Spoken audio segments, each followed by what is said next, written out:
देखो सामने आज ब्लॉग देखमा हमें टिल्लागढ़ जोछु एटा सीतेश भाई के छाड़ी देनु सीतेश भाई के छाड़ी देला परे साली के एटा नै कर जोछु तो सामने आज जमा टिल्लागढ़ मंदिर आज आसी गनु टिल्लागढ़ मनोरिया धोकाड़ी गिन्नु धोकाड़ी के साला परे टिटे तापरे एटा जोछु हम एटा पैन नै गुरु मंदिर के आदि जोगे टेचुगे भी वीडियो देखामी तापरे एटा दर्शन करवा लै जोछु भीड़ तो बहुत नै ना टिके कम जेछन तबे देखिबा तो एटा सामनार व्यू एंता আছে फूल जेते डिजाइन डेकोरेशन बढ़िया करा है छे तापरे एटा पलानु पूजा दर्शन कर साला पर एटा ऊपर के परे तापरे एटा पहाड़ के चगनु चगला परे देखनु जेटा ऊपर पूरा बहुत बढ़िया लागु छे और हवा भी मारु छे टिल्लागढ़ टाउन पजाड़े पूरा सबआड़े व्यू बढ़िया हो छे पूरा नजारा बढ़िया আছে तापरे गुटे दुटा एटा रील्स भी बने देसु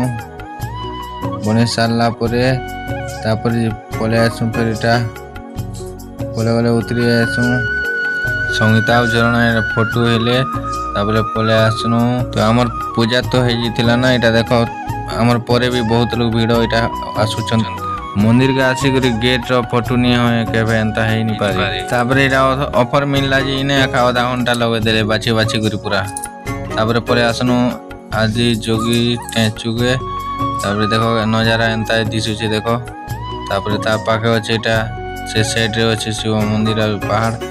तो भाई में देखो टिल्लागढ़ थे करबे हम तमिलनाडु रो पूरा फील आसी जो छे मजा है तापरे भाई दुकान में चले रास में दुकान जे तापरे वर्षा हो गेला तो बहुत